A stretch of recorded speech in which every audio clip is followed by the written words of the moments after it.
বক্তা বাতিজা এমন কিছু কথা আমাদের মাঝে উপস্থাপনা করত, যার কারণে আমরা মনে করতাম তিনি জাদু করতেন।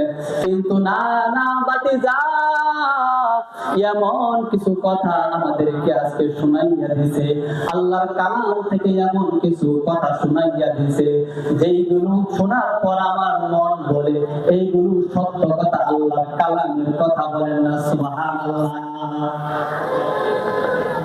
কাফেররা কোনোভাবে আল্লাহর রাসূলকে আটকাইতে পারে নাই। সব উদ্বার কপালের মধ্যে দেখা যাইতেছে উদ্বা কি তাহলে পয়গম্বরকে রাজি করতে পারে নাই। আতঙ্কের চাপ উদ্বার কপালের মধ্যে দেখা যাইতেছে।